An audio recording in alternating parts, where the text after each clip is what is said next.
దేవుని నామానికి మహిమ కలుగును గాక. ఈ యొక్క వాక్యము ద్వారా మరొకసారి మీ ముందుకు వచ్చుటకు దేవుడు చూపిన కృపను బట్టి నేను దేవుని ఎంతగానో స్తుతిస్తూ ఉన్నాను. వాక్యం నిమిత్తమై ప్రార్థించుకుందాం. వాక్యంలోకి వెళ్దాం. కళ్ళు మూసుకున్నట్లయితే ప్రార్థించుకుందాం. తండ్రి, నీకు వందనాలు, కృతజ్ఞతాస్తుతులు, స్తోత్రాలు నాయన. ఓ వాక్యం నిమిత్తమై ప్రార్థిస్తూ ఉంటుండగా నీ సహాయం అనుగ్రహించండి. పరిశుద్ధాత్మ దేవ, నీ సన్నిధి, నీ యొక్క ప్రత్యక్షతను మాకు అనుగ్రహించమని వేడుకొంచున్నాను. యేసు నామములో నాయన, కూడి వచ్చిన నీ బిడ్డలను, లైవ్ వీక్షిస్తున్న బిడ్డలను మీరు దర్శించి ఈరోజు మాట్లాడబోయే ప్రతి మాట మాతో మాట్లాడి నీ నామాన్ని ఘనపరుచుకొని నీ చిత్తము మా జీవితంలో నెరవేరినట్లు కృప దయచేయమని యేసు నామములో ప్రార్థిస్తున్నాము తండ్రి. ఆమేన్, ఆమేన్, ఆమేన్. చూడండి, ఈరోజు మరి పైన ఇచ్చినట్లుగానే అదేవిధంగా ఈవెంట్ అని తెలియజేసినట్టుగానే ప్రసంగ అంశము అన్యులు ఇజ్రాయేలులతో కలిసిపోవుట ఏం జరిగింది, అన్యులతో క్రైస్తవులు కలిసిపోవుట ఏమి జరగబోతుందనే అంశం మీద దేవుడిస్తున్న మాటలను క్లుప్తంగా మనం గమనిద్దాం. చూడండి, నిర్గమకాండము 12వ అధ్యాయం 38వ వచనంలో ఈ విధంగా వాక్యం సెలవిస్తుంది. ఏమని సెలవిస్తుంది అనంటే, అనేకులైన అన్యజనులను సమూహమును, గొర్రెలను, ఎద్దులను మొదలైన పశువులు, గొర్రెల మంద వారితో కూడా బయలుదేరెను. ఏమైందంట? ఇజ్రాయేలీల యొక్క ప్రయాణము బయలుదేరినప్పుడు ఇజ్రాయేలీలతోటి ఎవరు బయలుదేరారంట? అన్యులు కూడా బయలుదేరారంట. హల్లెలూయా. ఎవరు బయలుదేరారు? అన్యులు కూడా బయలుదేరి వెళ్ళినట్లుగా మనం చూస్తూ ఉన్నాం. అనేకులైన అన్యజనులు. ఎవరంట వీళ్ళు? అనేకులైన అన్యజనులు.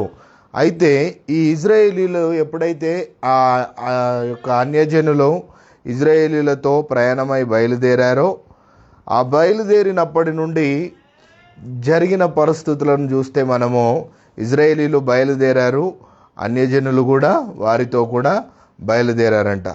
అయితే ఇజ్రాయేలీలు దేవునితో ప్రయాణం మొదలైనప్పుడు వారు ప్రత్యేకపరచబడిన వారు మరి దేవుని చేత ఏర్పరచబడిన వారు అని గ్రహించి మరి అన్యులతో సావాసము కానీ వారిని కూడా వెంటబెట్టుకొని వెళ్ళవలసిన పరిస్థితి రాకూడదు.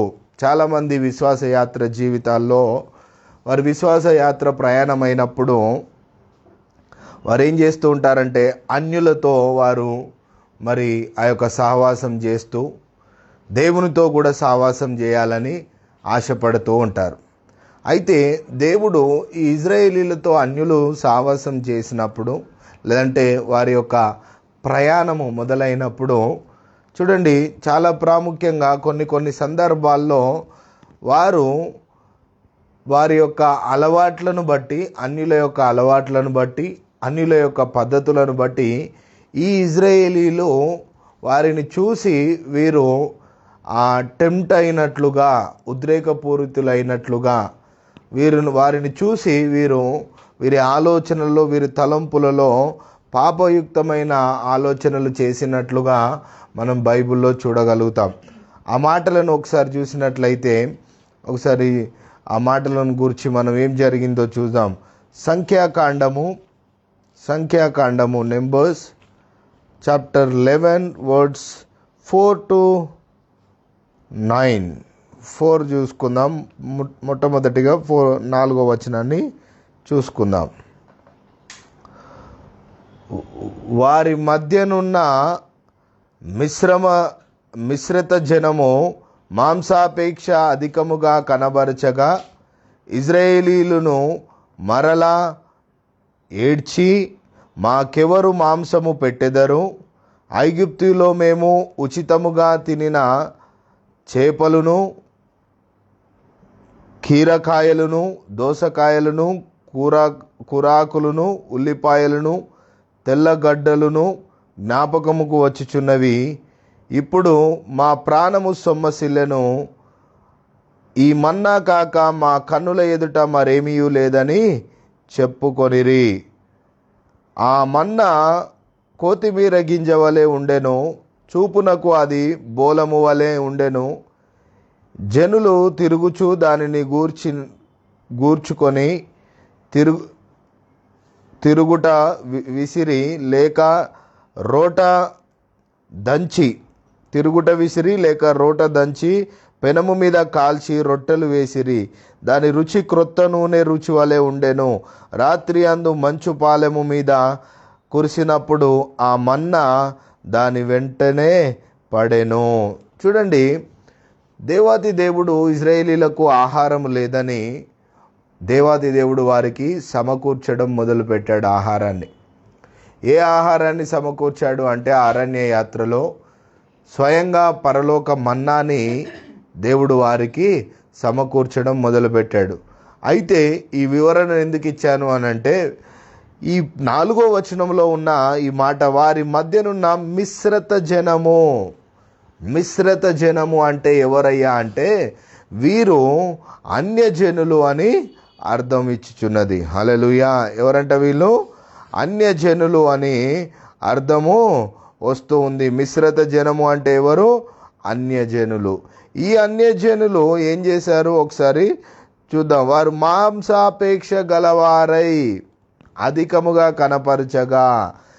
ఏం కనపరిచారంట అన్యజనులు?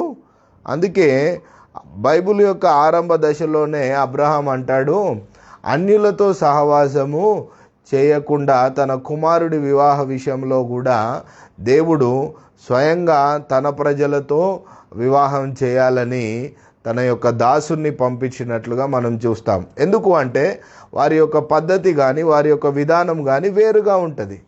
కాబట్టి ఈ అన్యులు మాంసాపేక్ష గలవారై ఏమయ్యారంట? అధికముగా కనబరిచారంట. ఎవరికి?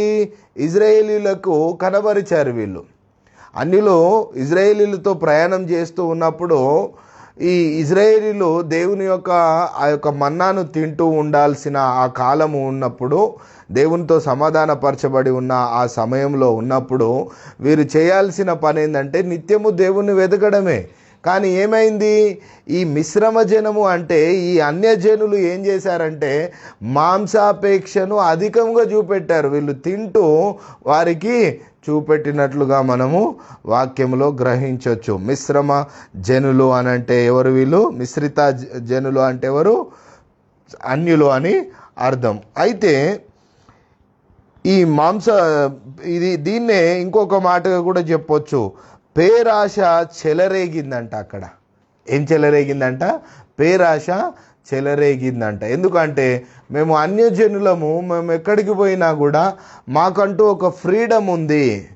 మీరు ఇజ్రాయేలీలు, మీరు ఏర్పరచబడిన దేవునితో ఎన్నుకొనబడి మీ ప్రయాణం మొదలైనప్పటికీ కూడా మీతో పాటు ప్రయాణిస్తున్న మా జీవితంలో మాకంటూ ఒక ఫ్రీడమ్ ఉంది. తినాలనుకున్నది మేము తింటూ ఉన్నాం, తిరుగుతూ ఉన్నాం, చూస్తూ ఉన్నాం అనే విధంగా వారు ఇజ్రాయేలీలకు కనపరిచారు. చూడండి, అదేవిధంగా మనము వాక్యాన్ని గమనించినట్లయితే చాలామంది జీవితాల్లో ఈ విశ్వాస యాత్రలో అన్యులతో ప్రయాణము సావాసం చేస్తే ఏమవుతుంది, ఏం కాదులే అని అనుకుంటారు. వారు మాంసాపేక్ష అధికముగా కనబరిచిర్రంట. వాళ్ళు చూడండి, అక్కడ అంటున్నాడు క్లియర్గా, కనపరచగా ఇజ్రాయేలీలను మరలా ఏడ్చిర్రంట. ముందు ఒకసారి ఏడ్చారు ఆల్రెడీ. ఎక్కడ? 1వ వచనంలో చూస్తే ముందు సనుగుకొన్నారు, దేవుని మీద సనుగుకొన్నారు. అప్పుడు ఏడ్చినప్పుడు దేవుని కోపము రగులుకొన్నది. 11వ అధ్యాయము నెంబర్స్లో 1వ వచనంలో నుంచి మనము 3వ వచనం వరకు చూడొచ్చు. అయితే ఈ సనుగుకొనుడు వెళ్ళిపోయిన తర్వాత మరలా ఏడవడం మొదలైంది. ఎందుకు?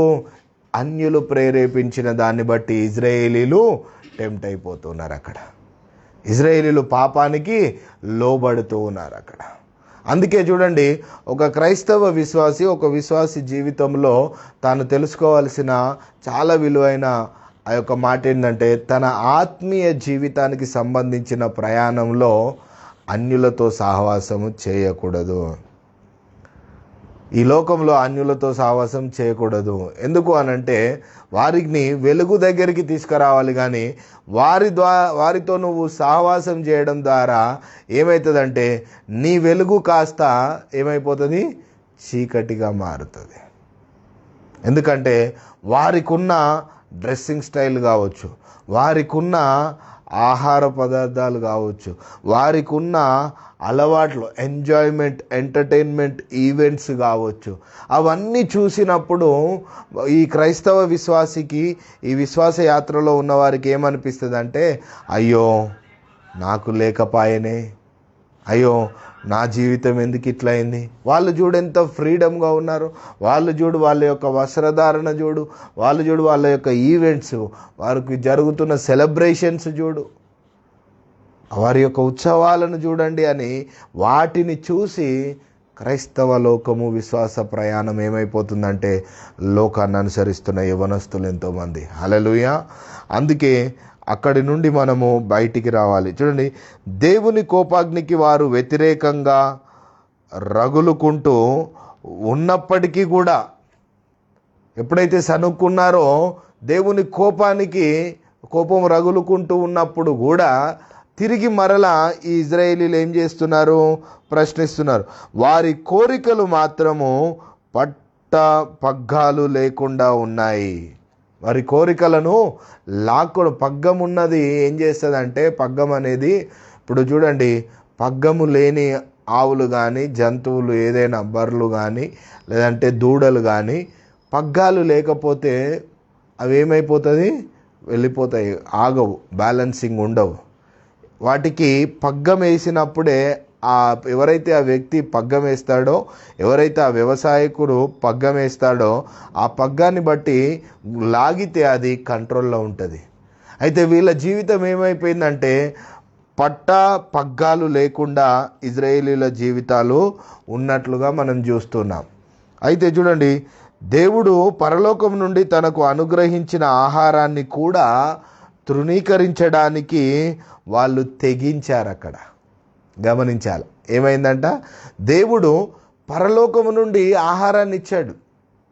పరలోకం నుండి ఆహారాన్ని ఇస్తే దాన్ని తృణీకరించడానికి కూడా తెగించారు. ఎందుకు, మాకు మాంసాపేక్ష కావాలి అని. హల్లెలూయా. ఏం కావాలనంట, మాకు మాంసాపేక్ష కావాలని దాన్ని తృణీకరించారంట.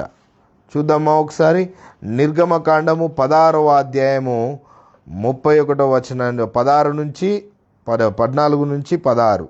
నిర్గమకాండము 16వ అధ్యాయము 14 నుంచి 16. హల్లెలూయా.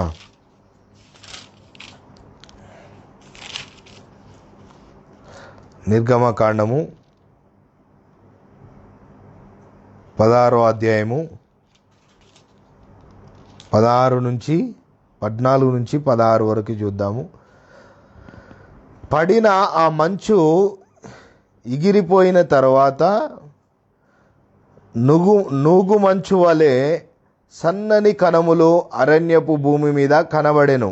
ఇజ్రాయేలీలు దాన్ని చూచినప్పుడు అది ఏమైనది తెలియక ఇదేమి అని ఒకరితో ఒకరు చెప్పుకొనిరి. మోషే, అది తినుటకు యెహోవా మీకిచ్చిన ఆహారము, యెహోవా ఆజ్ఞాపించిన దేమనగా ప్రతివాడును తన వారి భోజనమునకు ప్రతివాడు తన కుటుంబంలోని తలకు ఒక్కొక్క ఓమేరు చొప్పున దాన్ని కూర్చుకొనవలెను.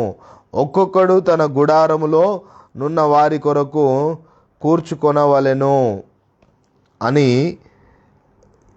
సెలవిస్తూ వస్తూ 31వ వచనాన్ని మనం చూద్దాం. ఇజ్రాయేలీలు దాన్ని మన్నా అను పేరు పెట్టిరి. అది తెల్లని కొత్తిమీర గింజ వలె నుండెను. దాని రుచి తేనెతో కలిపిన ఆపు పము వలె నుండెను.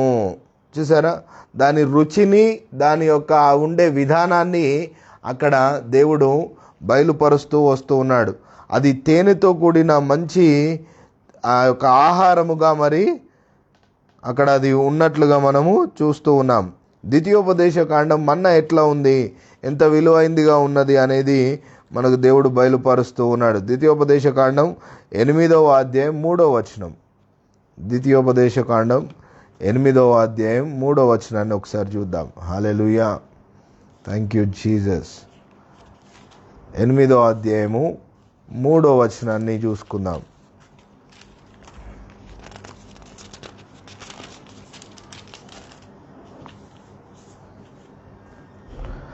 ఆహారము వలనే గాక యెహోవా సెలవిచ్చిన ప్రతి మాట వలన నరులు బ్రతుకుదురని నీకు తెలియజేయుటకు ఆయన నిన్ను అణచి నీకు ఆకలి కలుగజేసి నీవే గాని నీ పితరులే గాని ఎన్నడెరుగని మన్నాతో నిన్ను పోషించెను. ఏంటంట? ఏ మాట కన్ఫర్మేషన్ ఇస్తున్నాడు? నీవే గాని నీ పితరులే గాని ఎన్నడూ ఎరగని మన్నాతో నిన్ను పోషించాడు. అయితే అక్కడ అంటున్న ఆ కండిషన్ చూడండి, దేవుడు అక్కడ సెలవిస్తున్న మాట, ప్రతి మాట వలన నరులు, యెహోవా ఆహారము వలనే కాక యెహోవా సెలవిచ్చు ప్రతి మాట వలన నరులు బ్రతుకుదురని నీకు తెలియజేయుటకు ఆయన నిన్ను అణచి నీకు ఆకలి కలుగజేసి. ఏం చేశాడంట? దేవుడు సమృద్ధిగా ఇయ్యడానికి ఏం చేశాడంట? అణిచివేస్తాడు, ఆకలి కలుగజేస్తాడు ఏ విషయంలోనైనా. హల్లెలూయా, హల్లెలూయా. చూద్దాం అదే మాటలో, అదే అధ్యాయంలో 16వ వచనాన్ని కూడా మనం చదువుదాం. తుదకు నీకు మేలు చేయవలెనని నిన్ను అణచుటకు శోధించుటకు నీ పితరులు ఎరుగని మన్నాతో అరణ్యంలో నిన్ను పోషించెను. అణుచుటకు అంట.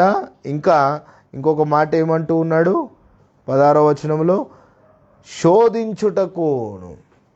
దేవుడు పరలోక ఆహారం మన్నాను మరి ఇజ్రాయేలీలకు ఇచ్చేటప్పుడు వారిని అణచి ఆకలి కలుగజేసి వారిని శోధించుటకు, వారిని పరీక్షించుటకు మరి మన్నాను దేవుడు వారికి ఆహారముగా ఇచ్చాడు. వారి ఆకలి తీర్చడానికి ఇచ్చాడు. మరి దేవుని యొక్క ఆలోచన కూడా శోధించి పరీక్షించుటకు, వారిని అణచి ఆకలి కలుగజేసి వారికి మన్నాని దేవుడు ఇచ్చాడంట. అయితే ఇటువంటి మన్నా దేవుడు ఇజ్రాయేలీలకు ఏర్పరిచినప్పుడు వారి జీవితంలో జరిగింది ఏందయ్యా అంటే, ఈ మన్నాను వద్దనుకొని వాళ్ళు ఎక్కడ పోతున్నారంట? ఎక్కడ వెళ్తున్నారంట? వాళ్ళు మాంసము కావాలని వెళ్తున్నారంట. ఎందువలన వారిలో ఆ ప్రేరణ కలిగింది? ఎందువలన వారిలో ఆలోచన కలిగింది అనంటే, వారు ఎవరితో వారి ప్రయాణము ఎవరితో మొదలైంది? వారి ప్రయాణంలో ఎవరు వారితో ప్రయాణించుటకు సిద్ధపడ్డారు? అన్యులు ఇజ్రాయేలీలతో ప్రయాణము చేయుటకు, కలిసిపోవుట. ఇజ్రాయేలీలు ప్రయాణమైనప్పుడు అన్యులు వారితో ప్రయాణమయ్యారు. వారు ఎప్పుడైతే ఆ విధంగా ప్రేరేపించారో తిరిగి మరలా వీరు ఇజ్రాయేలీలు మాంసం కొరకు ఏడవడం మొదలుపెట్టారు. కాబట్టి ప్రియ సహోదరి సహోదరుడా, ఇక్కడ నువ్వు గమనించవలసిన మాట ఏంటంటే, నీ దేవుని దగ్గరికి వచ్చి నీ దేవుడు ఇస్తున్న విలువైన ఆహారము, వాక్యం అనే ఆహారము, ప్రార్థనలో ఉండి దేవుని చేత జవాబులు పొందుకునే ఆహారము, జయించే ఆహారము, ఈ లోకం నుంచి విడిపించబడి నీతియుక్తమైన బలులతో దేవుని సన్నిధిలో కనపరిచే ఆహారాన్ని నువ్వు ఎంతగా మిస్ అవుతున్నావో ఒకసారి ఆలోచించు. ఎందుకంటే నువ్వు అన్యులను చూడగానే, చాలామంది చూడండి, నా జీవితంలో నేను కొంతమందిని చూశాను, ఒక సేవకులనే చూశాను, కొంతమంది సేవకులనే. ఎదుటివారి జీవితంలో కారు ఉంది అంటే నా జీవితంలో కారు ఉండాలని ఆశపడేవారు. వారు ఏ విధంగా కష్టపడుతున్నారు, వారు ఏ విధంగా ఆ యొక్క కారు వచ్చింది వారి జీవితంలో, ఆ కారును బట్టి వాళ్ళు ఏం చేస్తున్నారో వాళ్ళకి ఇవన్నీ అనవసరం. ఎట్లయినా సరే ఆ సేవకునికి కారు ఉంది, నాకు కారు ఉండాలి. ఈ పోల్చుకునే విధానాలు చాలా ఉన్నాయి. ఈరోజున్న పరిస్థితుల్లో క్రైస్తవులే పోల్చుకుంటున్నారంటే, మరి ఈ క్రైస్తవులు అన్యులు చేస్తున్న ఆ యొక్క పనులను కావచ్చు, అన్యులు చేస్తున్న ఆ యొక్క బిజినెస్లను కావచ్చు, అన్యులు ప్రవర్తిస్తున్న వారి యొక్క ప్రవర్తనను బట్టి క్రైస్తవులు ఎంతగానో వారికి లోబడిపోతూ ఉన్నారు. వారికి లోబడిపోవడం ఒక ఎత్తు అయితే, వారి విధంగా వారి జీవన శైలిని మలుచుకోవడం మరో ఎత్తు. వారి జీవన శైలిని మలుచుకోవడం మరో ఎత్తు అయితే గమనించండి, ఆ విధంగా వారి జీవన శైలిని మలుచుకొని అదే మలుచుకున్న ఆ పరిస్థితిని స్థితిగతిని బట్టి దేవుని యొద్దకు వచ్చి ప్రార్థించడము ఇంకొక స్థితి. వారు సంతోషంగా ఉన్నారయ్యా, వారు మంచిగా ఉన్నారయ్యా, నాకే ఎందుకు ఈ కష్టాలయ్యా, నాకే ఎందుకు ఈ బాధలయ్యా, వారు పాపాలు చేస్తున్నప్పటికీ, వారు తప్పిదంలో జీవిస్తున్నప్పటికీ వారు ఎంత ఆనందంగా ఉన్నారయ్యా అని మనం ఎప్పుడైతే ప్రార్థిస్తూ ఉంటామో ఆ ప్రార్థించినట్టు కాదు, అది కంప్లైంట్ చేస్తున్నట్టు. హల్లెలూయా. ఏంటిదంట? అది కంప్లైంట్ చేస్తున్నట్టు. కానీ ఈ కంప్లైంట్ వాళ్ళు ఎప్పటి వరకు చేస్తారు తెలుసా? వారి శ్వాస ఆగిపోయేంత వరకు చేస్తూనే ఉంటారు. ఎందుకు? వారి ప్రయాణంలో ఎవరున్నారు? అన్యులున్నారు. వారి ప్రయాణంలో అన్యులున్నారు. అందుకే ఇప్పుడు చూడండి, ఈ యొక్క సంఖ్యాకాండము 11వ అధ్యాయం 4వ వచనంలో ఈ మిశ్రిత జనం ఎప్పుడైతే మాంసాపేక్ష గలవారై వారి ఎదుట కనపరిచినప్పుడు ఈ ఇజ్రాయేలీలు ఏం చేశారంట? దేవుని దగ్గరికి పోయి అడగడం మొదలుపెట్టారు. అరే, మేము అక్కడ ఉన్నప్పుడు కొత్తిమీర అవి ఇవి ఆకుకూరలు మంచిగా తిన్నాము, ఇక్కడికి వస్తే ఖాళీ మన్నానే అని అంటారు. అసలు అక్కడ అది కూడా లేదు. చరిత్రను చూసినట్లయితే చరిత్ర ఏం చెప్తుంది? బైబిల్ చరిత్ర అంటే ఆ రోజుల్లో వాళ్ళకి చాలని నీటి లాంటి చార్లు పోసేవారంట. నీరే, కారం ఉండదు, ఉప్పు ఉండదు, ఏది ఉండదు, కనీసం నాలుకకు ఒక టేస్ట్ కూడా ఉండదు. అటువంటి ఆ యొక్క ఆహారాన్ని బానిసలుగా ఉన్న ఇజ్రాయేలీలకు పోసేవారంట. కానీ దాన్ని తీసుకొచ్చి వీళ్ళు అంటూ ఉన్నారు, కంప్లైంట్ చేస్తున్నారు అన్యులను చూసి దేవుని దగ్గర. అందుకే గమనించాలి, నీ విశ్వాస జీవితం, నీ యొక్క ఆత్మీయ జీవితం, నీ యొక్క ఆత్మీయ ప్రయాణంలో ఒకవేళ అన్యులు ఉన్నారేమో, ఆ అన్యులను బట్టి నువ్వు ప్రేరేపించబడి, ఆ అన్యులను బట్టి నువ్వు నీ తలంపులలో వస్తున్న మాటలను బట్టి నువ్వు దేవుని దగ్గరికి వచ్చి అవే మాటలు పలుకుతున్నావేమో, అవే మాటలు ప్రార్థనలు చేస్తున్నారు. అయ్యా వాళ్ళకి అవి ఉంది, అయ్యా వాళ్ళకి ఇది ఉంది, నాకు లేకపోయానే. నీ హృదయాన్ని ఎరిగిన దేవుడు. నువ్వు నోటితో దానికి అపోజిషన్గా కానీ వ్యతిరేకంగా పలికినప్పటికీ ఆ మాట పలికేటప్పుడు నీ హృదయాంతరంగంలో ఏముందో ఎరిగిన దేవుడు ఆయన. హల్లెలూయా. అందుకే నీ ప్రార్థనలకు జవాబులు రావు సాధారణంగా. అందుకే ప్రార్థనలకు జవాబు రావు. ఇలాంటి ప్రవర్తన వలన మనిషి ఏమైపోతున్నాడు తెలుసా? పతనమైన స్థితిలో ఎలాంటి వాడో తెలుస్తుంది. పతనమైన స్థితి ఎలాంటిదో తెలుస్తుందంట ఇలాంటి పరిస్థితుల వలన. అందుకే ఈరోజు చాలామంది విశ్వాసులు చూడండి, వాళ్ళతో వీళ్ళతో ముచ్చటించడానికి, మాటలు మాట్లాడడానికి, బాతకని కొట్టడానికి, సహవాసం చేయడానికి, స్నేహం చేయడానికి, ఇవన్నీ చేయడానికి క్రైస్తవులకు సమయం ఉంది. కానీ విలువైన ఆహారము దేవుని వాక్యాన్ని చదవడానికి క్రైస్తవులకి సమయం లేదండి. ఇది ఏ స్థితి తెలుసా? దేవుని వాక్యము ఎవరి జీవితాల్లో అయితే ఉండదో, దేవుని వాక్యము ధ్యానించే సమయం ఎవరైతే దేవునికి ప్రతిదినము ఇయ్యరో వారి జీవితము పతన స్థితిలో పడిపోయినట్లు. అది వారి పరిస్థితులను మనం గమనిస్తే ఈ వాక్యాన్ని చదవకుండా ఆ మన్నా పరలోకపు ఆహారము, ఈ పరిశుద్ధ గ్రంథంలో ఉన్న ప్రతి వాక్యము పరలోకపు ఆహారం. ఇది ఎవరైతే చదవరో, ఎవరైతే ధ్యానించకుండా వారు ఎక్కువ సమయం లోకానికి, లోక స్నేహితులకు, అన్యుల ఆచారాలకు, అన్యుల పద్ధతులను బట్టి వెళుతూ ఉంటారో వారిని చూసి వీరు ప్రేరేపించబడి క్రియలు, కార్యాలు, పనులు చేస్తూ ఉంటారో వారి జీవితంలో ఏముంటుందంటే, వారి జీవితంలో ఏముంటుంది? పతనమైపోయిన స్థితి అంట.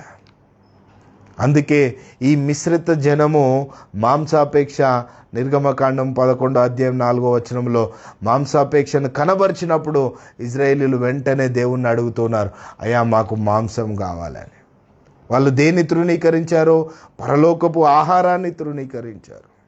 ఈరోజు దేవుని వాక్యాన్ని ధ్యానించకుండా ఉండి నీ ఆత్మీయ జీవితంలో నువ్వు ఎదుగుదల లేకుండా ఉంటే నువ్వు దేవుడిస్తున్న పరలోక ఆహారాన్ని తృణీకరించి నువ్వేం చేస్తున్నట్టు? పతనా స్థితిలోకి వెళ్ళిపోతున్నట్టు. వాక్యము ఎవరి జీవితాల్లో ఉండదో, వాక్యము యొక్క క్రియలు ఎవరి జీవితాల్లో అయితే ఉండవో వారి పరిస్థితి ఏమైపోతుందో తెలుసా? పతనమైన స్థితి. పతనమైపోతూ ఉంటారు. మేము ఇలా అనుకోలేదు బ్రదర్, మా జీవితం ఇట్లా అవుతుంది అనుకోలేదు బ్రదర్ అని ఎన్నో మాటలు మాట్లాడతారు వారు పతనమైపోయిన తర్వాత. బ్రదర్ వాక్యం చదువుతున్నారా అంటే ఆ యొక్క ఆనందంలో లోకముతో అన్యులతో చేస్తున్న ఆ సహవాసంలో, ఆ ఆచారాల్లో, ఆ పద్ధతుల్లో ఆనందిస్తూ చదువుతున్నాం బ్రదర్ అని పైన మాటలు అబద్ధాలు చెప్తూ వెళ్తారు. ఎప్పుడైతే వారి జీవితం పతనమైపోతూ ఉందో ఆ దినదినము వారి పరిస్థితిని చూసి ఎవరైతే వాక్యం చదువుతున్నారా అని అడిగారో వారు తిరిగి మరలా వారిని అడిగేసరికి ఏమైతుందో తెలుసా? అడిగితే వారి ముఖము ఏమంటారు ఎలా ఉంటుందంటే ఏ ఒక్క ఎక్స్ప్రెషన్ లేకుండా ఉండిపోతుంది. అవమానకరమైన పద్ధతిలో ఉంటాయి. ఎందుకంటే ఏం బ్రదర్ డైలీ వాక్యం చదువుతున్నా అన్నావు, నేను అడిగాను నిన్ను, కానీ ఎందుకు నీ జీవితం ఈ విధంగా ఉంది అని అంటే దెర్ ఈజ్ నో ఆన్సర్. అక్కడ ఆన్సర్ ఉండదు. ఎందుకు తెలుసా? వారు దేన్ని కాదనుకున్నారు? పరలోక మన్నాను కాదనుకున్నారు. అందుకే ప్రియ సహోదరుడా, అనుదినము విశ్వాస యాత్రలో ఈ యొక్క ఆహారము, పరిశుద్ధ గ్రంథము, దేవుని మాట చేత జీవించెదరు అని అణచి ఏం చేశాడంటే అణచి ఆకలి కలుగజేసి శోధించి పరీక్షించి దేవుడు ఇచ్చే ఆహారం ఏదయ్యా అంటే ఇగో ఈ పరలోక ఆహారం. హల్లెలూయా. ఈ వాక్యం అనే ఆహారం. మనం సింపుల్గా తీసుకుంటాం ఈ వాక్యాన్ని, కానీ చూడండి బయట చాలా సింపుల్గా దొరుకుతాయి. డబ్బు ఉంటే దొరికిపోతాయి, బయట దొరికేది. సావాసం ఉంటే దొరికిపోతాయి, ఎవడో ఒకడు ఇప్పిస్తాడు. తెలిసిన వారు, బంధువులు, అన్యులు ఎవరైనా ఇప్పించగలుగుతారు. కానీ పరలోకపు మన్నాను, పరలోకపు ఆహారాన్ని కేవలము దేవాతి దేవుడు, పరిశుద్ధాత్మ దేవుడు మాత్రమే ఇయ్యగలడు. హల్లెలూయా, హల్లెలూయా. చూద్దాము అదే మాటగా చూద్దాం. మత్తయి సువార్త 13వ అధ్యాయం 30వ వచనం. మత్తయి సువార్త 13వ అధ్యాయం 30వ వచనం.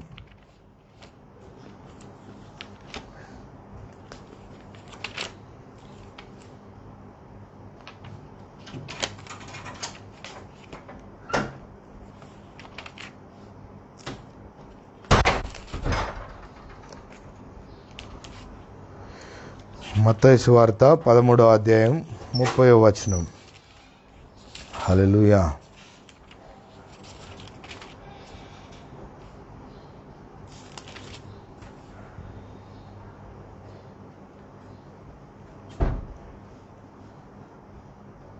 మత్తయి సువార్త 13వ అధ్యాయం 30వ వచనాన్ని చూసుకుందాం. ఏమంటున్నారు అక్కడ?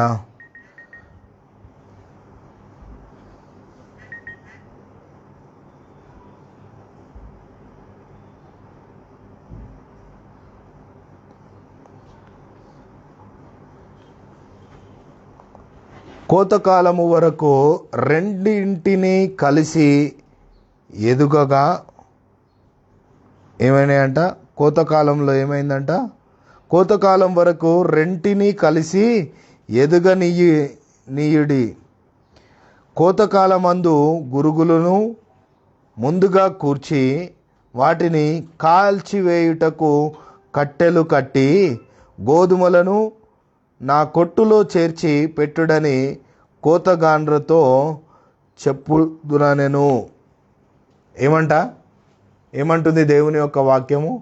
కోతకాలములో ఈ గురుగులు గోధుమలు కలిసి ఎదగనీయుడి.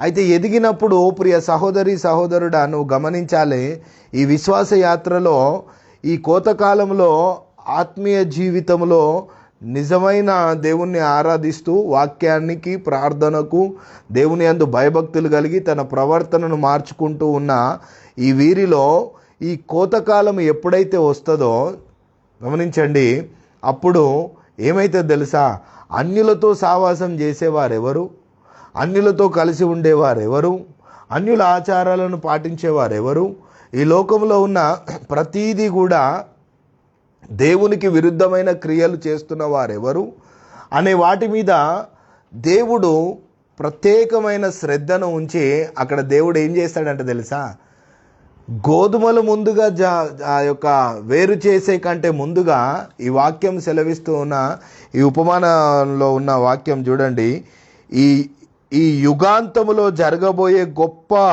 పంట కోత సమయాన దేవుడు సాతాను నుంచి తన సంతానానికి వేరు చేస్తాడంట.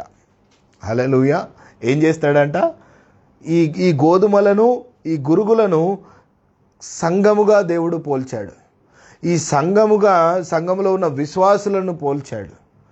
సో ఈ పంటను సంఘమైతే అందులో వచ్చిన ఆ యొక్క ద్రవ్యము ఏదైతే ఉందో గోధుమ గురుగులు సంఘ విశ్వాసులుగా కూడా మనం తీసుకోవాలి. వారి గురించే చెప్తున్నాడు ఈ ఉపమానం.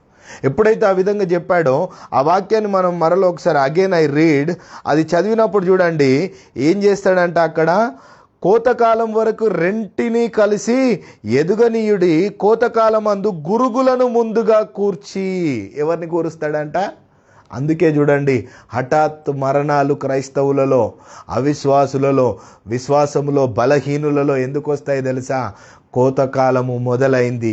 ఈ యుగాంతపు కోతకాలములో ముందు గురుగులను కాల్చివేస్తాడు దేవుడు. హల్లెలూయా. ఎవరిని తీసేస్తాడంట? చాలామంది అనుకుంటారు, చాలామంది ఏమనుకుంటారంటే, నన్ను వేరు చేస్తాడు దేవుడు, నేను గోధుమ పిండిగా ఉన్నాను, నన్ను ఎక్కడ దాస్తాడు? చూడండి, గోధుమలను ఎక్కడ కొట్టులో చేర్చి పెట్టుడని. గోధుమలను కొట్టులో దాచివేయబడిన ద్రవ్యముగా నువ్వు ఉన్నావా, లేక కాల్చివేయబడే ద్రవ్యముగా నువ్వు ఉంటావా? హల్లెలూయా. ఈ యుగాంతంలో ముందుగా అన్నాడు. ముందుగా ఎవరంట? ఇక్కడ ఉపమానంలో వచ్చిన మాట చూడండి, దేవుడు సెలవిస్తున్న మాట, కోతకాలం వరకు రెండింటినీ కలిసి ఎదుగనీయుడి, కోతకాలం మందు గురుగులను ముందుగా కూర్చి వాటిని కాల్చివేయుటకు కట్టెలు కట్టి. అంటే గురుగులు ముందుగా తీయబడుతున్నాయి సంఘంలో నుంచి. హల్లెలూయా. ముందుగా ఎవరు తీయబడుతున్నారు? గురుగులు తీయబడతాయంట, అవి కాల్చివేయబడుతూ ఉన్నాయంట. అందుకే చాలామంది చూడండి, చాలా వారి విశ్వాస జీవితాన్ని మనము ఎప్పుడు కూడా ఎనాలిసిస్ చేయలేము. ప్రతి క్రైస్తవుడు, ప్రతి పాస్టర్ ఆర్ ఎవాంజలిస్ట్ ఎవరైనా కావచ్చు, వారి విశ్వాస జీవితాన్ని మనం ఎనాలిసిస్ చేయలేము.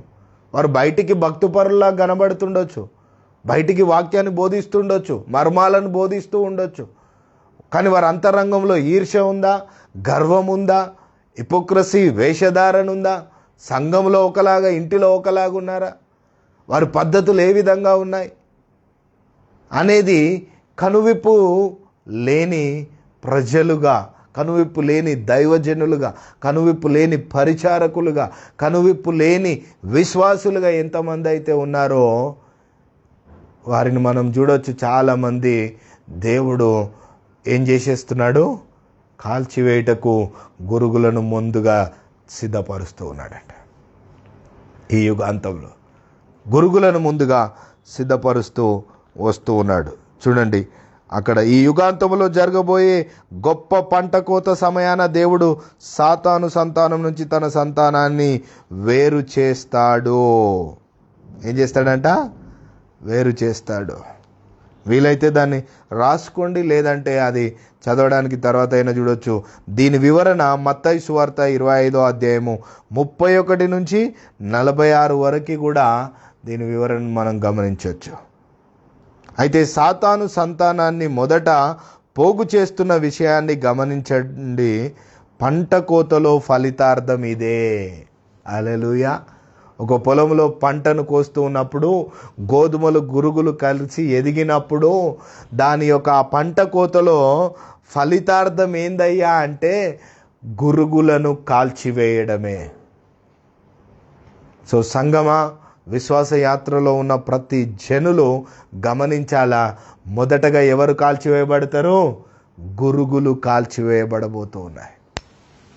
కాల్చివేయబడుతూ ఉన్నారు కూడా. ఎందుకు తెలుసా దీని యొక్క వాక్యం యొక్క కన్ఫర్మేషన్ చూద్దామా? మత్తయి సువార్త 3:12 చదవండి. అందులో ఉన్నదే జరుగుతూ ఉంది. ఈ విధంగా ఉన్నది కాబట్టి అది జరుగుతూ ఉంది. మత్తయి సువార్త 3:12 చూద్దాం. హల్లెలూయా. నేను చదువుతాను, చూద్దాం. ఆయన చేతిలో ఉన్నది, ఆయన తన కళ్ళెమును బాగుగా శుభ్రము చేసి గోధుమలను కొట్టులో పోసి ఆరని అగ్నితో పొట్టును కాల్చివేయునని వారితో చెప్పెను. ఆయన చేట ఎవరి దగ్గర ఉంది? ఆయన చేతిలోనే ఉంది. ఆయన కళ్ళెమును ఏం చేస్తాడంట? ఆయన కళ్ళెమును ఏం చేస్తాడు? ఆయన తన కళ్ళెమును బాగుగా శుభ్రం చేస్తాడంట. బాగుగా శుభ్రం చేస్తాడు అనే దాంట్లో చూడండి, గోధుమ శుభ్రపరచబడినప్పుడు పంట అక్కడ ఉండదు. బాగుగా శుభ్రంలో గమనించాలి, గురుగులు కూడా అక్కడ ఉండవు. హల్లెలూయా. వేస్టేజ్ని క్లీన్ చేసేస్తాడు. అండ్ ఏంటిది? పనికొచ్చే మంచి ఆహారాన్ని పక్కకు పెట్టేస్తాడు. బాగుగా అది ఆయన చేతిలో ఉంది కాబట్టి ఆరని అగ్నిలో దాన్ని ఏం చేస్తాడంట? పడవేస్తాడట. ఆరని అగ్నిలో దాన్ని పడవేస్తాడు. చూడండి, మత్తయి సువార్త 13:47 నుంచి మరలా అక్కడికి వద్దాం. 13వ అధ్యాయం కాడికి. మత్తయి సువార్త 13:47 నుంచి 50 వరకు. అయితే 47ను ఒకసారి మనం గమనిద్దాం. 13:47. హల్లెలూయా. చూద్దాం. మరియు పరలోక రాజ్యము సముద్రములో వేయబడి నానా విధములైన చేపలను పట్టిన వలను పోలి ఉన్నది. అది నిండినప్పుడు దానిని దరికి లాగి కూర్చుండి మంచి వాటిని గంపలో చేర్చి చెడ్డ వాటిని బయట పారవేయుదురు. అలాగే యుగ సమాప్తి అందు జరుగును. దేవదూతలు వచ్చి నీతిమంతులలో నుండి దుష్టులను వేరుపరిచి, అంటే ఎవరిని తీస్తున్నాడు ఇక్కడ? దుష్టులను తీస్తూ ఉన్నాడు. ఎవరిని తీస్తూ ఉన్నారు? దేవదూతలు వచ్చి గురుగుల లాంటి స్థితిలో ఉన్న విశ్వాసులను వాళ్ళను, హల్లెలూయా, గురుగుల లాంటి స్థితిలో ఉన్న వారిని తీస్తాడంట. దేవదూతలు వచ్చి, చూడండి అక్కడ ఏమంటున్నాడు? దేవదూతలు వచ్చి దుష్టులను, నీతిమంతులలో నుండి దుష్టులను వేరుపరిచి వీరిని అగ్నిగుండములో పడవేయుదురు. అక్కడ ఏడుపులను పండ్లు కొరుకుటయును ఉండును. చూసారా? క్రైస్తవులతో అన్యులు సావాసము చేస్తే, అన్యులతో క్రైస్తవులు సావాసము చేస్తే ఏం జరగబోతుందిలో వింటున్నాం. ఇజ్రాయేలీలతో అన్యులు సావాసం చేస్తే ఏమైంది? లోక సంబంధమైన ఆహారం కొరకు దేవుని దగ్గర ప్రాళయపడ్డారు కదా. అన్యులు ఏం చేశారు? మాంసాపేక్షను కనబరిచారంట. నెంబర్స్ 11:4లో ఉంటుంది. అది కనబరిచినప్పుడు వీళ్ళు ఏం చేశారు? దేవుణ్ణి అడగడం మొదలుపెట్టారు. అంటే ఈ శరీర ఆశలను, శరీర తృప్తిని నెరవేర్చుకోవడానికి దానిని దేవుణ్ణి అడగడం మొదలుపెట్టారు ఇజ్రాయేలీలు. దాని తర్వాత మరి ఇదే అన్యులు క్రైస్తవులతో సావాసం చేస్తే, లేదంటే క్రైస్తవులు అన్యులతో సాహసం చేస్తే ఏం జరగబోతుందయ్యా వారి విశ్వాస ప్రయాణంలో? అంటే ఏం జరగబోతుందో తెలుసా? ఏం జరిగిందో చెప్పామో, ఇప్పుడు ఏం జరగబోతుందో తెలుసా?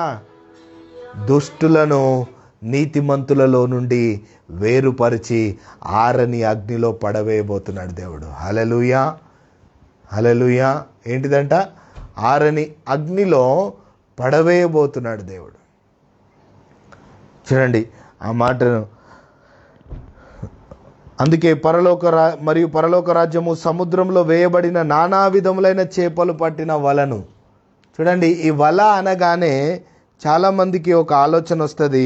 ఆ వలను గురించి నేను ఇక్కడ ప్రత్యేకంగా వారి తలంపుల్లో వేరుగా తీసుకుంటారు. వల అనగానే మానవ సహజమైన ఆలోచనలో దేవుని వాక్యాన్ని ఈ సహజమైన ఆలోచనకు తగ్గట్టుగా అర్థమైనట్టుగా తీసుకుంటే అది వాక్య విరుద్ధము, అది వాక్యానికి వ్యతిరేకము. ప్రియ సహోదరి సహోదరుడా, చూడండి, వల అనే దాని వివరణ ఏంటిది అని అంటే, వల అని తర్జుమా చేసిన గ్రీకు పదానికి అర్థం ఏంటంటే విసిరే చిన్న వల అని అర్థం కాదు. ఇక్కడ చాలామంది చూడండి, పెద్ద నది ఉంది లేదంటే పెద్ద చెరువు ఉంది, అందులో నేను విసిరాను, లేదంటే పెద్ద సరస్సు ఉంది, అందులో నేను వల విసిరాను, నా వల చిన్నగా ఉంది, ఎంతవరకైతే నా వల వెళ్ళిందో అందులో పడాల్సిన చేపలు అవి చిన్నవైనను పెద్దవైనను పడతాయి అనే వివరణ, అనే తలంపు దేనికి సంబంధించిందంటే మానవ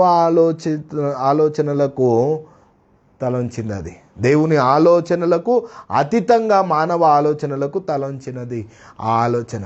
కానీ ఈ వల సముద్రంలో వేయబడిన వలను పోలి ఉన్నది అని అంటే సరసంతటిని చేరునంతటిని ఏంటిదంటే అది సరసంతటిని, చెరువునంతటిని, నదినంతటిని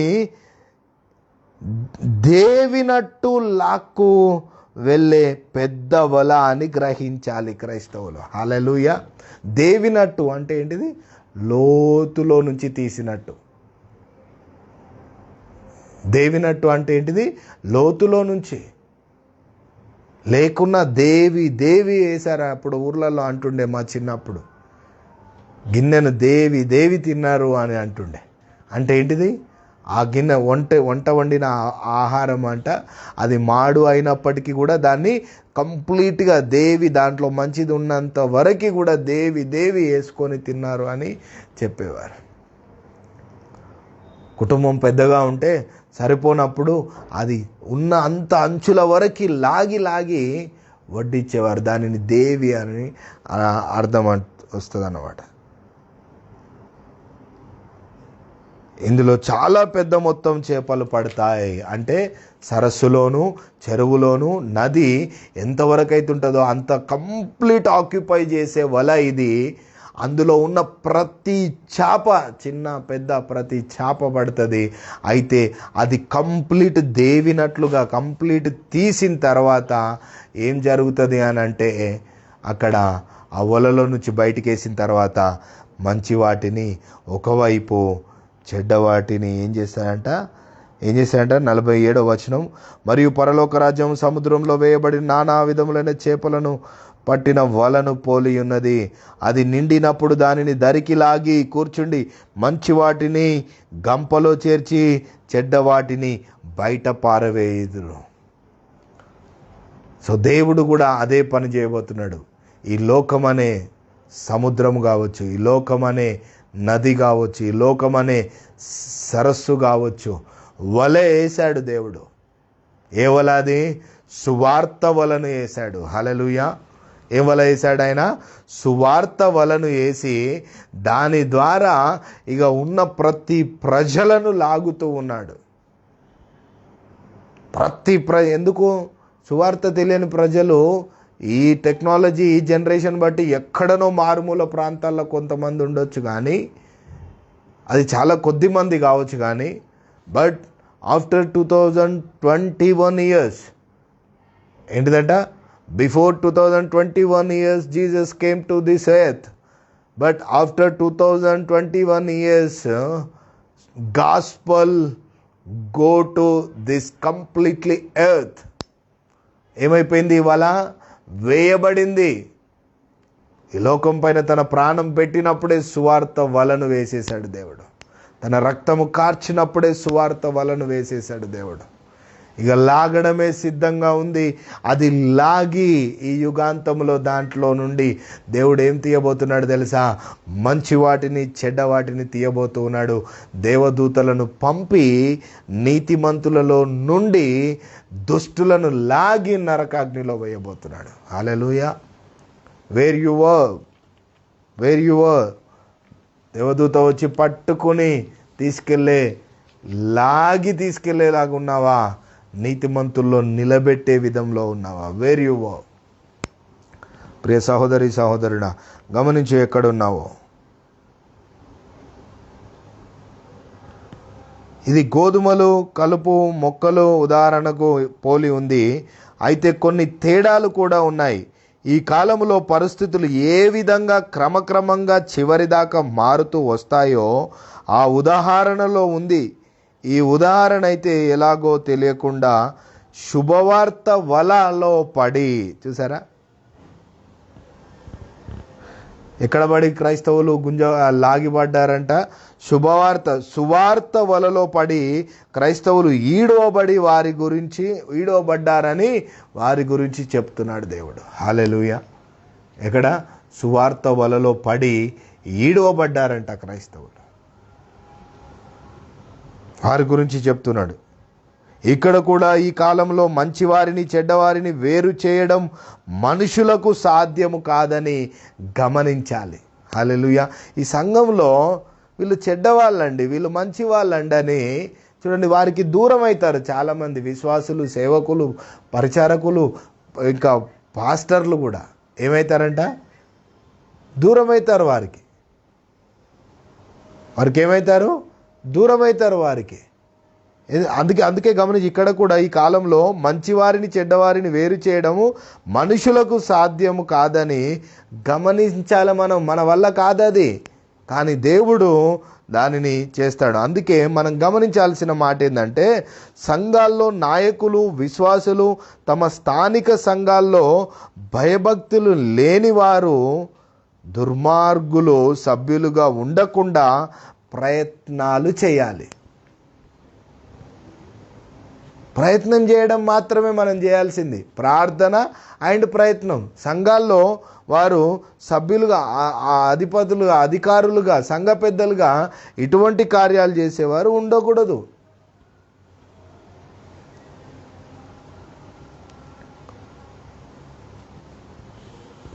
దానిలో వివరణలో అక్కడ పౌలు ఒక దగ్గర వివరిస్తూ వస్తున్నాడు. 1 కొరింథీ 5:1-2 వచనాలు చూద్దాం. 1 కొరింథీ 5:1-2 వచనాలు. హల్లెలూయా. Thank you Jesus. 1 కొరింథీ 5:1. మీలో జారత్వం ఉన్నదని వదంతి కలదు. మీలో ఒకడు తన తండ్రి భార్యను కొన్నాడట. అట్టి జారత్వము అన్యజనులలోనైనను జరగదు. ఉండియో మీరు పొంగుచున్నారే గాని మీరెంత మాత్రము దుఃఖపడి ఇలాంటి కార్యము చేసిన వానిని మీలో నుండి వెలివేసిన వారు కాదు. ఏంటిదంట? తప్పులు చేసేవారిని, తప్పులు జరిగించే వారిని, జారత్వపు పాపపు క్రియలను జరిగించే వారిని మీరు వారిని సంఘంలోనే ఉంచుకున్నారు అని చెప్తున్నాడు ఇక్కడ. ఇట్లుండియో అటువంటి స్థితిలో ఉండి కూడా సంఘాలు ఏమవుతున్నాయంట? ఉప్పొంగుచున్నారంట. మాది పెద్ద సంఘం, మాది ధనిక సంఘం, మాలో ఎవరున్నారు? మాలో గెస్టెడ్ ఆఫీసర్స్ ఉన్నారు. ఎవరున్నారు? ఐఏఎస్ ఐపీఎస్ ఉన్నారు. ఎవరున్నారు? మోసపూరితమైన జీవితాలు జీవించేవారు ఉన్నారు. డబ్బులు సంపాదించేవారు, బిజినెస్ మ్యాగ్నెట్స్ అంటారు. ఏంటంట? బిజినెస్ మ్యాన్స్ ఉంటారంట. ఉప్పొంగుచున్న సంఘాల్లో ఏం జరుగుతుందో ఒకసారి గమనించాలి. అందుకే పౌలు ఆ సంఘాన్ని హెచ్చరిస్తూ, ఆ సంఘాన్ని జ్ఞాపకం చేస్తూ మాట్లాడుతూ వస్తూ ఉన్నాడు పౌలు ఇక్కడ. 1 దినవృత్తాంతములు కాదండి, షేర్ చేసి 1 కొరింథీలో 1 కొరింథీలో 5వ అధ్యాయము 1వ వచనము. 1 కొరింథీలో 5వ అధ్యాయం 1. మీలో జారత్వం పాపపు సంఘములో ఉన్నది. ఆ జారత్వం ఉన్నది. ఇంకా ఎంత భయంకరమైన పరిస్థితి ఉందంట? తన తండ్రి భార్యతో కలిసి జీవించే పాపపు క్రియ ఉందంట. అయినప్పటికీ కూడా ఆ సంఘములో నుంచి వారిని వేరు చేయవలసిన వారు ఏం చేశారంట?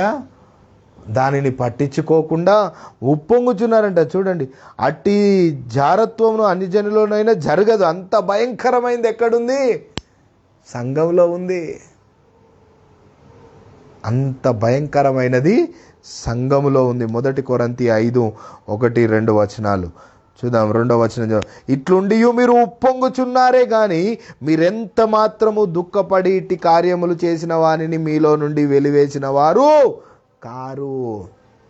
చూసారా, ఉప్పొంగుచున్నారంట. ఇంకా వారికి కౌన్సిలింగ్ ఇచ్చి వారిని సరిచేసి ప్రార్థన చేసి గద్దించి వారిని సరైన మార్గంలో నడిపించవలసిన సంఘము ఉప్పొంగుచున్నదంట అటువంటి వారిని చూసి. హల్లెలూయా. ఏమవుతుంది? ఉప్పొంగుచున్నది. గమనించు ప్రియ సహోదరి సహోదరుడా, నీ నా జీవితం ఆ విధంగా, నీ నా సంఘము వెళ్ళే సంఘం ఆ విధంగా ఉంటే గమనించాలా. దేవుడు ఇప్పటికైనా గ్రహింపులోకి రమ్మని కోరుకుంటూ ఉన్నాడు. దేవుడు ఇప్పటికైనా గ్రహింపులోకి రమ్మని కోరుకుంటూ ఉన్నాడు. కంటిన్యూలే కోరుకుంటూ ఉన్నాడు. చూడండి ఇంకొక మాట అక్కడ, అదే అధ్యాయం 11:13 వచనం. ఇప్పుడైతే సహోదరుడను బడిన వాడెవడైనను జారుడు కానీ, లోబిగా కానీ, విగ్రహారాధికుడు కానీ, తిట్టుబోతు కానీ, త్రాగుబోతు కానీ. తిట్టుబోతులు ఉన్నారంట. తిట్టడమే కాదు, వాళ్ళు ఎప్పుడు తెరిచినా వాళ్ళ గురించి తిట్టడమే. తిట్టుబోతులు, తాగుబోతులకు కాక తాగుడు అలవాటైనట్టు తిట్టుబోతులు ఉన్నారంట. తాగుబోతులకు కాక తాగుడు అలవాటైనట్టు తిట్టుబోతులు కానీ. చూడండి ఇంకా ఆ మాట అంటూ ఉన్నాడు.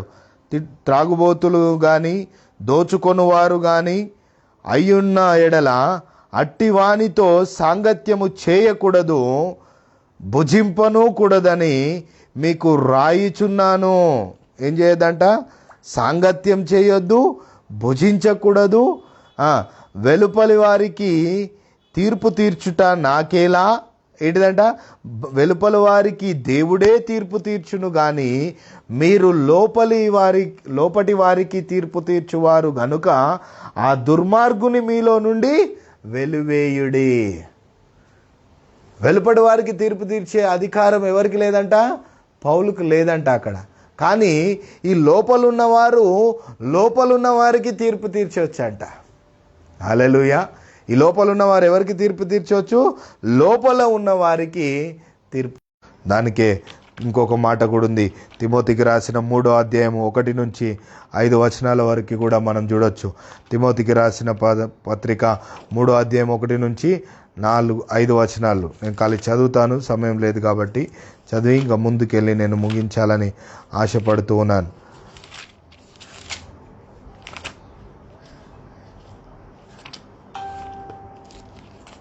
హల్లెలూయా. తిమోతికి రాసిన మొదటి పత్రిక 5వ అధ్యాయం 1-4 వచనాలను చూద్దాం.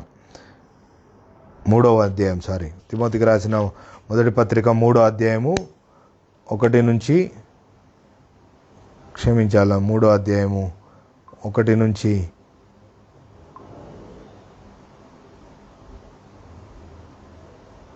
హల్లెలూయా 1-5. ఎవడైనను అధ్యక్ష పదవిని ఆశించిన ఎడల అటివాడు దొడ్డ పనినని ఆపేక్షించుచున్నాడను మాట నమ్మదగినది.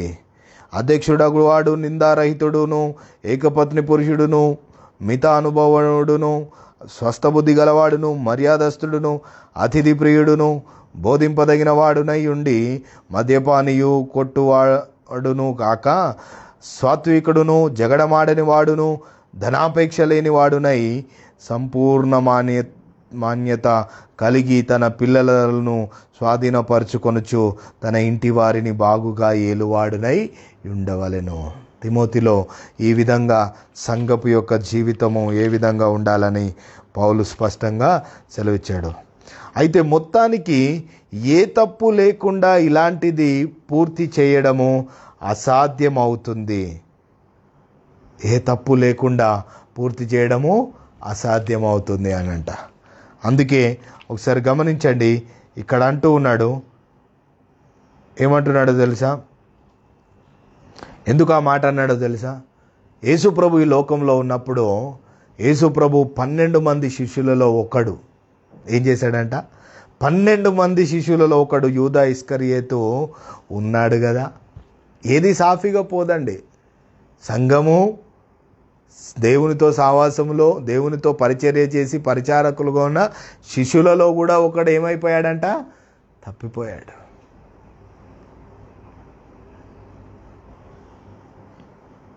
దేవుని రాకడలో ఏది లేకుండా లోకాన్నంతా రక్షించాలా అనేది సాధ్యపరచబడదు.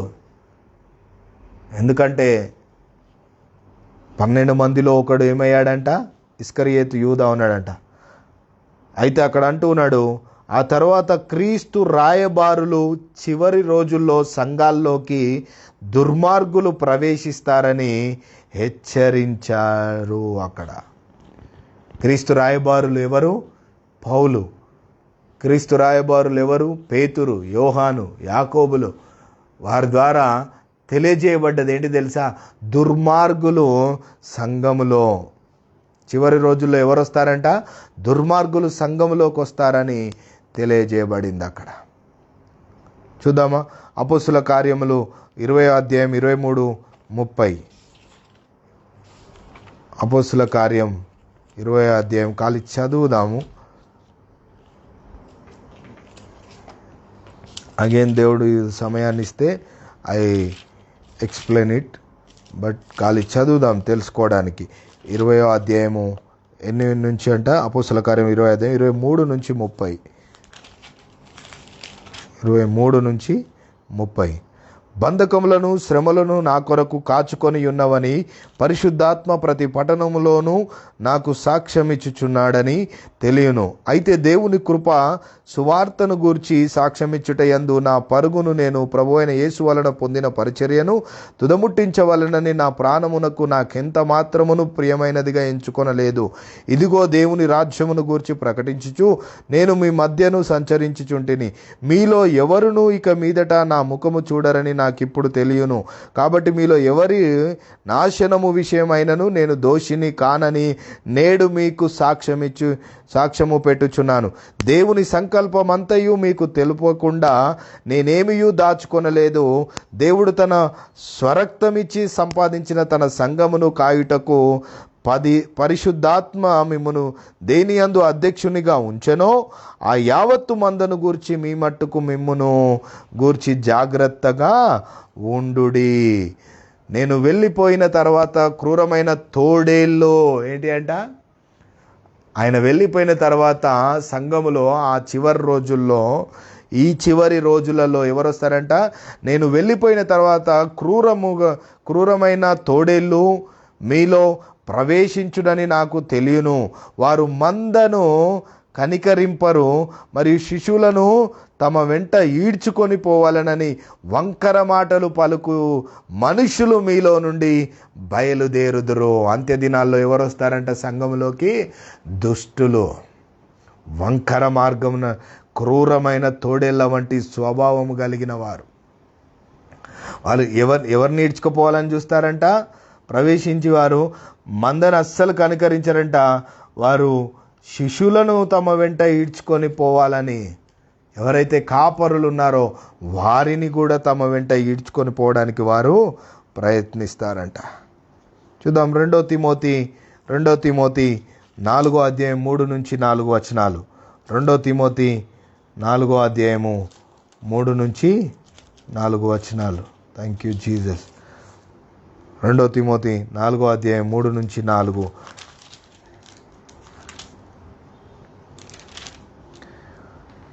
ఎందుకనగా జనులు హితబోధను సహింపక దురద చెవులు గలవారై తమ స్వకీయ దురాశ చొప్పున ఏంటిదంట?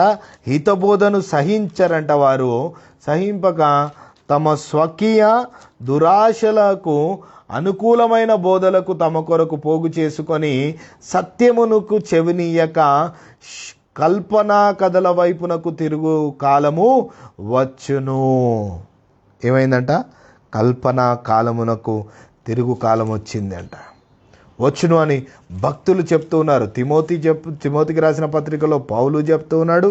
ఇంకొక మాట పేతురుకు రాసిన 2వ పత్రిక 2వ అధ్యాయము 12వ వచనాన్ని కూడా చూద్దాం. పేతురు ఏమని చెప్తున్నాడు?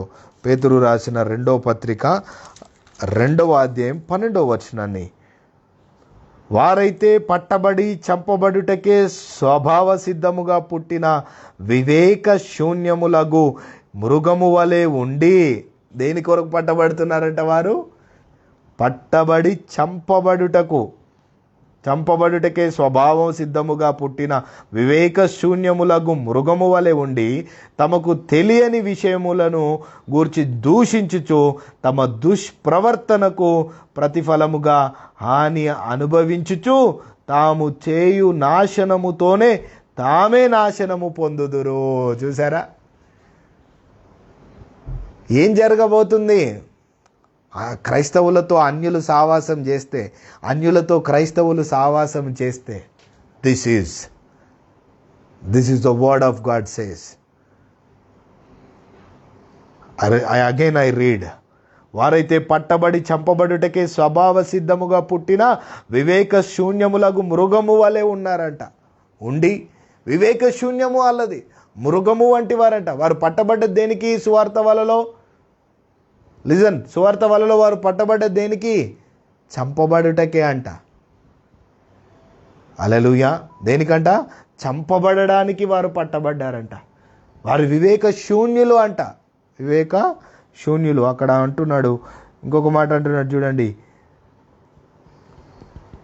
ఉండి తమకు తెలియని విషయములను గూర్చి దూషించుచు. తెలియని విషయాలను గూర్చి దూషిస్తారు వీళ్ళు, తెలుసుకోరు.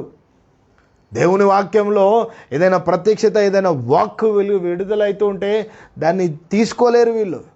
అది కరెక్ట్ ఆర్ రాంగ్ అనేది వారు తీసుకోలేరు, దూషిస్తారంట.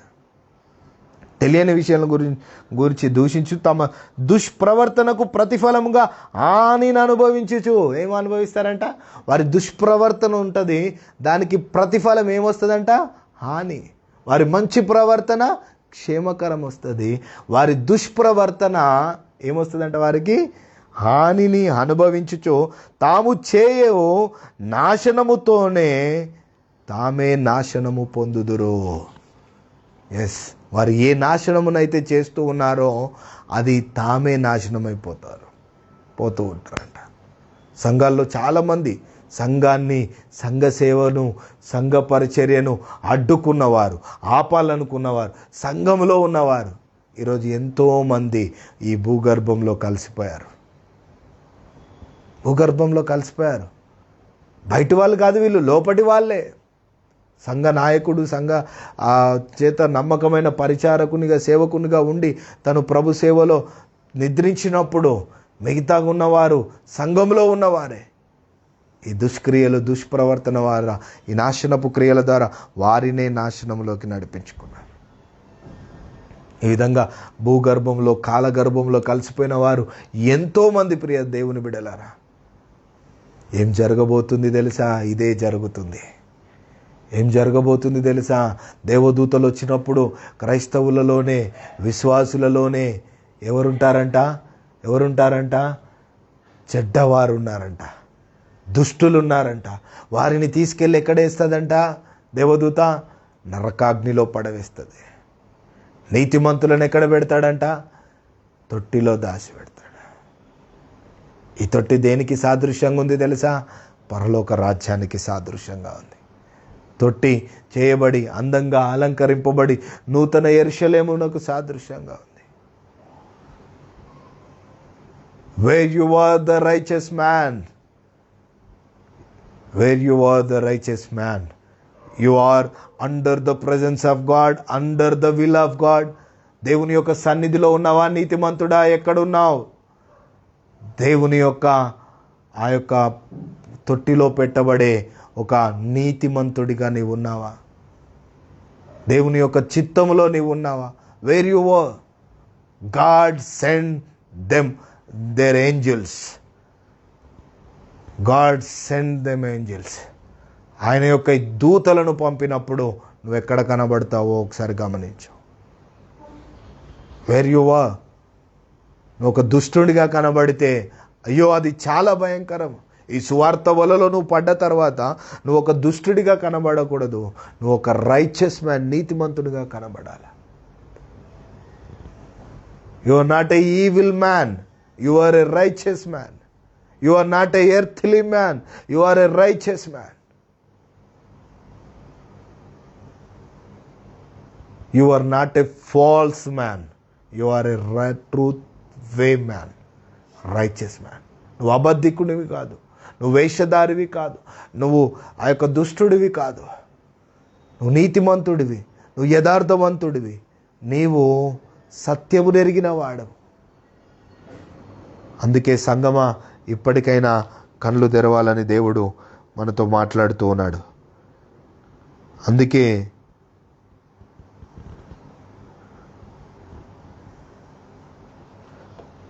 ఈ లోకంలో ఏం జరుగుతుందో తెలుసా? మంచి నుండి చెడు, నిజ క్రైస్తవం నుండి కపట క్రైస్తవులను చివరికి పూర్తిగా వేరు చేయడం అనేది ఈ యుగాంతములో జరగబోతుంది. హల్లెలూయా. ఏంటిదంట? ఈ యుగాంతంలో ఏం జరగబోతుంది తెలుసా? మంచి నుండి చెడును, ఇప్పటిదాకా మాట్లాడిన ప్రతి ఉపమానాన్ని బట్టి there is a concluding here. మంచి నుండి చెడును, రైట్ నుంచి రాంగ్ను, అదేవిధంగా ద ట్రూ క్రిస్టియానిటీ నుండి ద ఫాల్స్ క్రిస్టియన్ను, నిజ క్రైస్తవుడి నుండి ఎవరు? వీళ్ళిద్దరూ క్రైస్తవులే. వీళ్ళెవరు? ఇద్దరు క్రైస్తవులే. ఇందులో నరకానికి పాలు పొందేవారు ఉన్నారంట, ఇందులో పరలోకానికి పాలు పొందేవారు కూడా ఉన్నారంట. అందుకే నిజ క్రైస్తవుల నుండి కపట క్రైస్తవులను చివరికి ఏం చేస్తారంటే వీళ్ళు వేరు చేస్తూ, పూర్తిగా వేరు చేయడం అనేది ఈ యుగాంతంలో జరుగుతుంది. That is the will of God. Today జరగబోయే sermon. I read again to close here. Matthew chapter 13, 40 నుంచి 43. Matthew chapter 13, మత్తయి సువార్త 13వ అధ్యాయం 40 నుంచి 43 వచనాలు.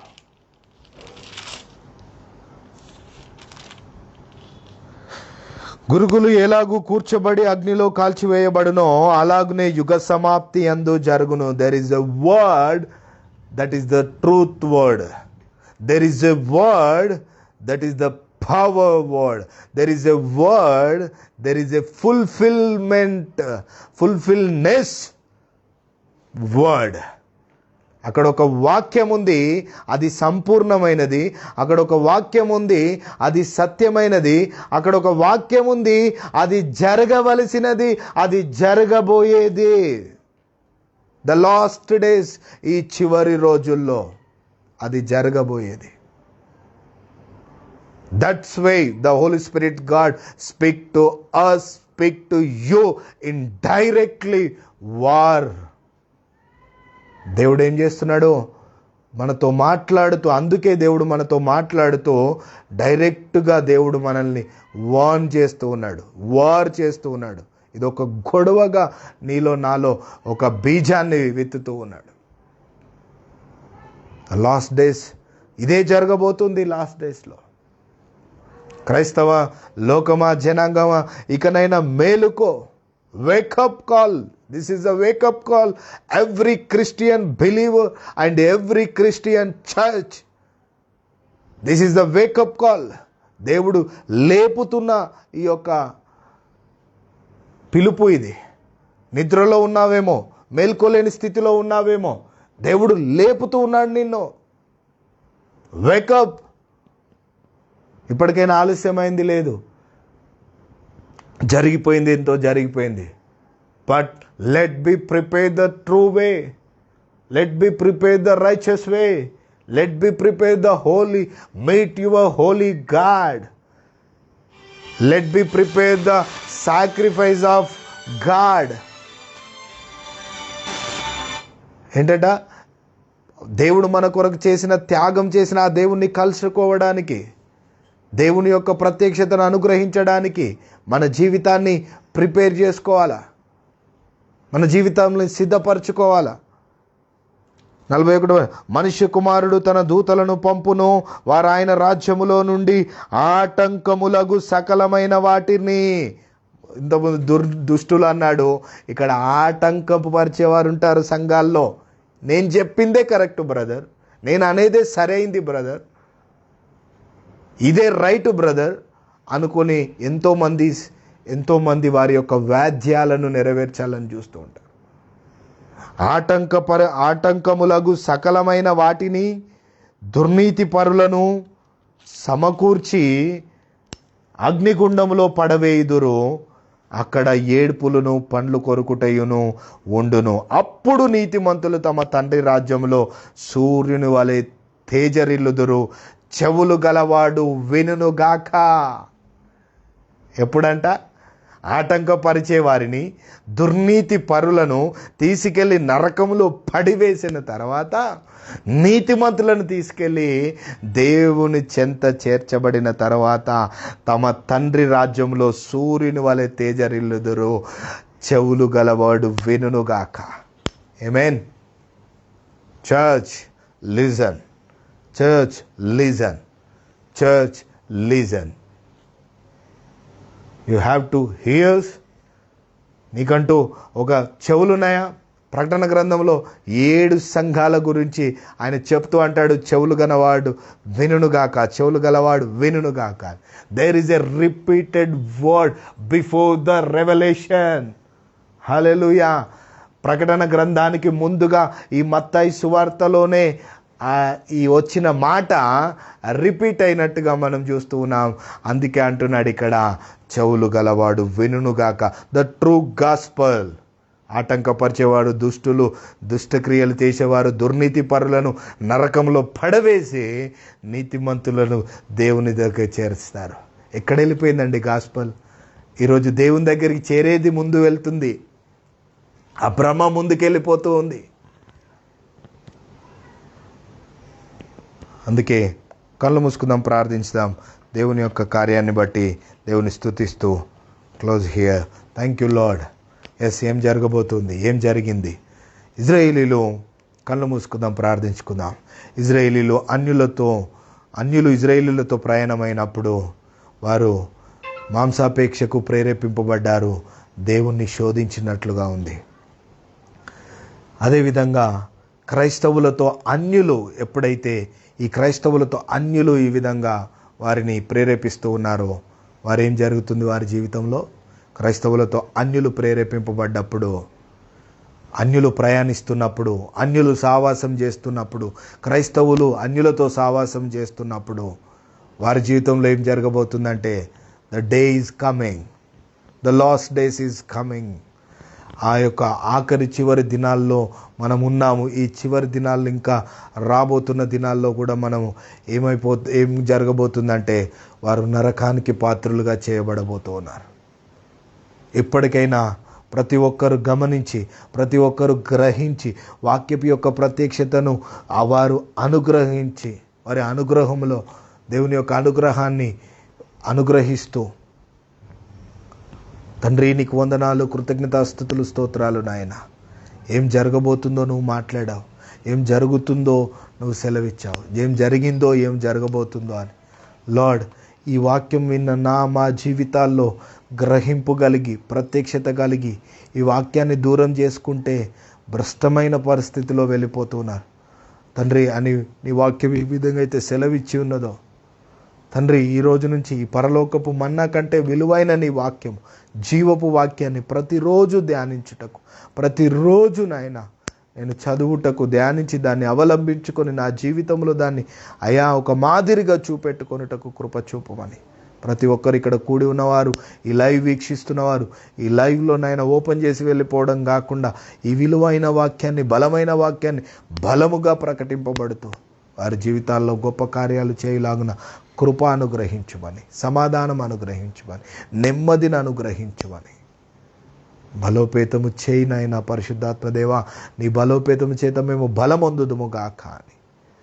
ఇప్పటి వరకు ఒకవేళ మాలో అన్యులతో సావాసం ఉందా, అన్యుల ఆచారాలు, అన్యుల పద్ధతులు, అన్యుల కలంకాలు, అన్యులలో ఉన్న ఏవైనా సరే అవి ఉద్యోగం, వ్యాపారం, ఏ పరిస్థితి అయినా సరే నాయన, ఎక్కడైనా సరే వాటి నుండి మేము దూరపరచబడదుము గాక.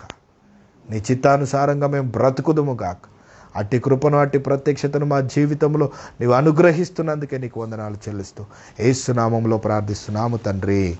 ఆమేన్, ఆమేన్, ఆమేన్. Blessings and close here. తండ్రి అయిన దేవుని యొక్క ప్రేమయు, కుమారుని యొక్క కృపయు, పరిశుద్ధాత్ముని యొక్క అన్యోన్య సావాసమును మనకును సకల పరిశుద్ధులకును సకల జనములకును సదా తోడైండి నడిపించునుగాక. ఆమేన్, ఆమేన్, ఆమేన్. దేవుడు మిమ్మల్ని మెండుగా దీవించునుగాక.